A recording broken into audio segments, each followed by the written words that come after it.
So what? It started February 2019. 2019. We just finished the production of Two Good Dogs. Yes. And had a great success, Mm-hmm. a great run. Yes.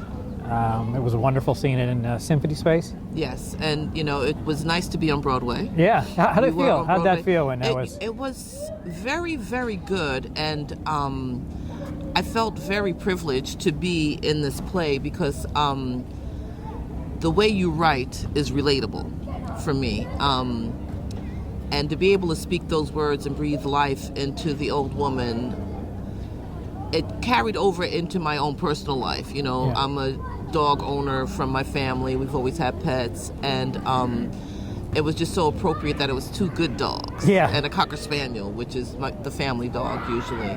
Yeah. But it felt really good, and I'm happy because of that, we get to do this. Absolutely. I mean, and I have to say, putting down the words, but putting it to life. Yes. I mean, and as everyone said, you made it so relatable. Well, thank you. I mean, thank you. It The was transformation was beyond the words on the page, and Yeah, that's what it's supposed to be. That. And again, Two Good Dogs was the most excellent name for the play, and I'm just grateful. I mean, it was award winning. Mm-hmm. Then to get your call. Yeah, it was amazing that you took on the play. Yeah, I was very happy. I was afraid. Mm-hmm. And it was unconventional rehearsing. Mm-hmm. I never thought that I would be in a partnership with a playwright like this. Yeah. I hadn't planned it, Mm-hmm. and that's my life. I don't plan anything, so this was really nice. Yeah. And when we met in March 2020, because you had said, "Oh, Val, I have this play I'm writing." Mm-hmm. And Val's like, yeah, let's check it out. Speaking of directing, I thought from our experience and what we did that you would be just right to direct a play of Jericho. And so we sort of sat down and started talking about it. Yeah, and I remember, because I write everything down just Mm-hmm. about March 24th, 2020. Mm-hmm. Sitting in a park. In the park. Like now. And you told me about the play, and I said, okay, because you had just handed it to me. I hadn't had a chance to read it yet. And I said, yeah, that sounds good. And then when I read it, Mm-hmm. I said, yeah, Mm-hmm. this is a story that touches everywhere. Yeah. Again. Yeah. And I think that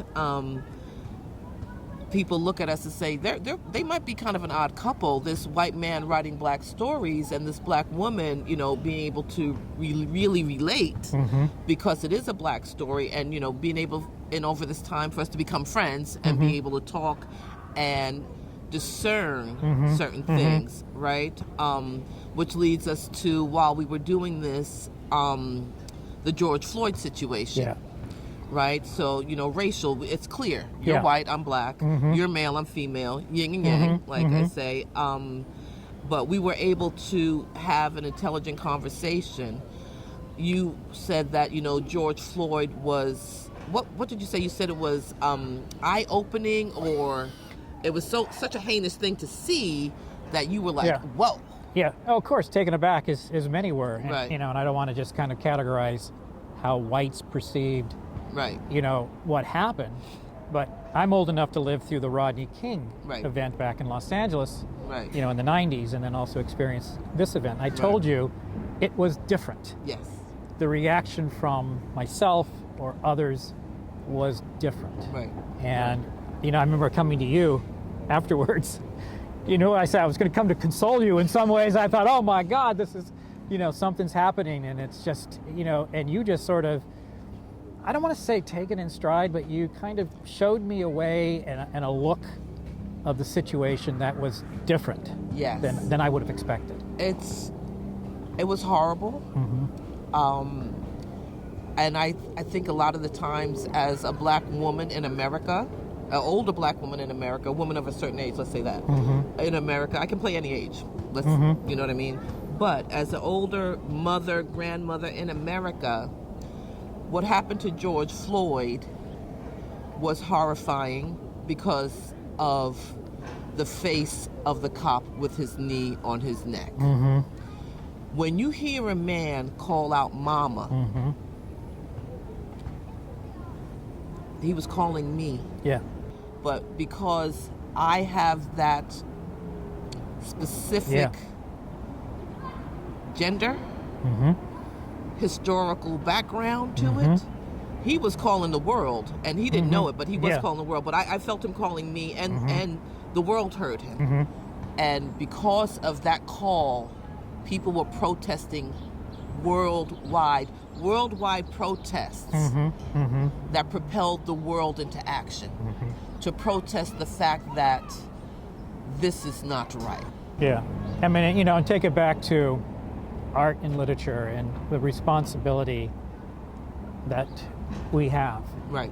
in this long conversation. You know, I read Ralph Ellison. You know, one of my journeys in reading, and he has a quote back in the 50s that says, "Artists are not as free in which the society they live."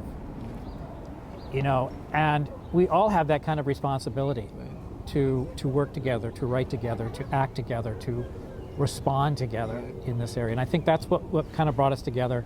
Yeah. And pulling this play together Yes, is what yes. we hope that really comes out of that. Yeah, that Out of people that can experience. see that the working together, to taking, you know, all the different facets of, you know, what it is to be human, Mm-hmm. and giving people opportunity to see themselves, to hear themselves, to wonder, wow, you know, I wonder what would happen if that was me. Yeah, You know, yeah.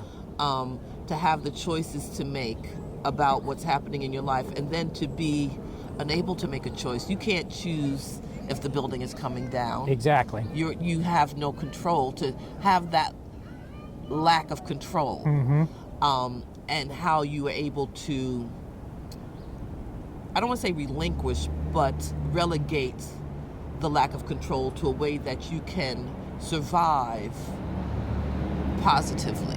Yeah, exactly. You know? I mean, that's the whole purpose Yeah. of bringing the production company to actually solidify Yeah. it and go beyond sort of what we're doing today Right. and start bringing others into this sort of family and this sort of idea Right. that it is about the human experience. Yes, It's yes. not about so-and-so and such and such. Right. Right. And Right.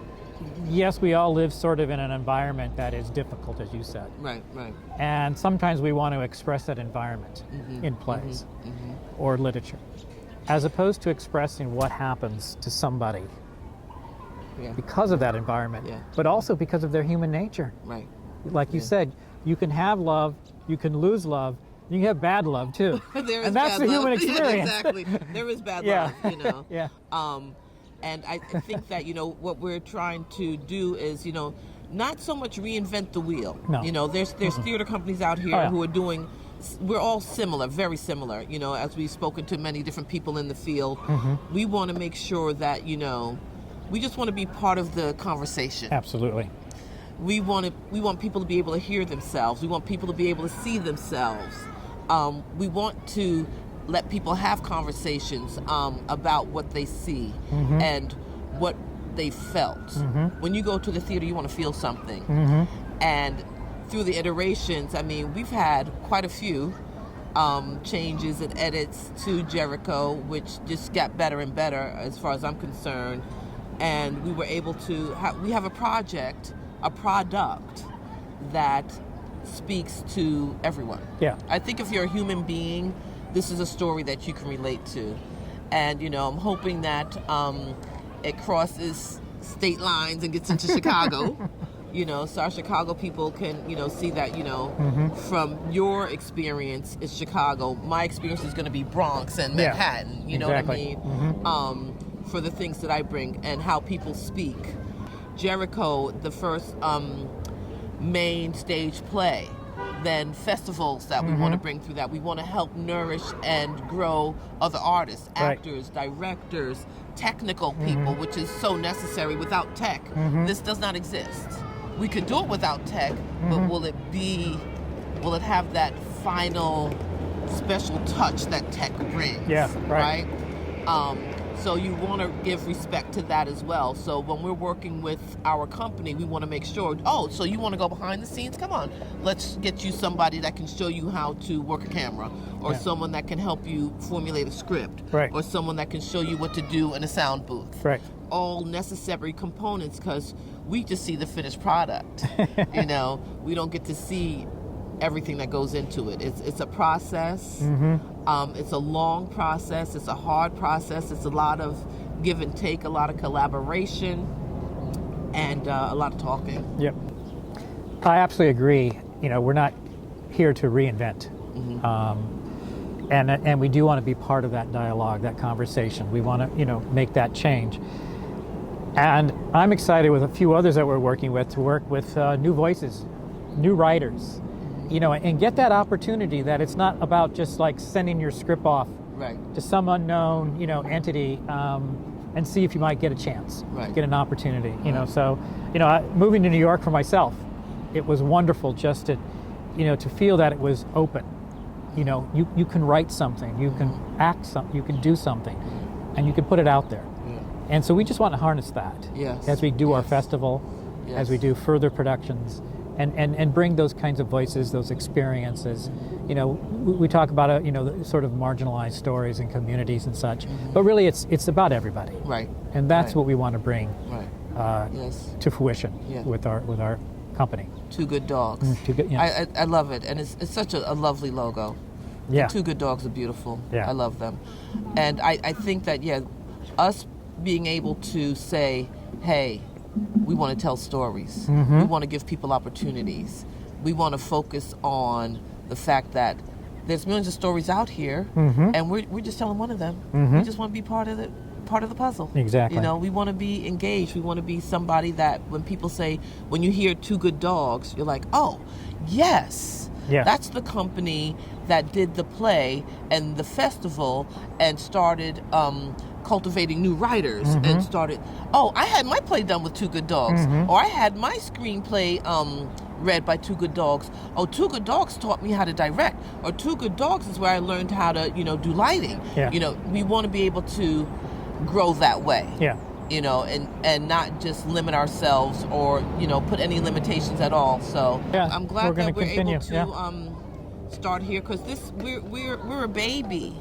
And I like to put things in terms of, you know, birth, you know, like being pregnant with an idea, giving birth to the idea, having the idea grow, you know, it starts to walk, it starts to think for itself, it starts to be able to develop its own character.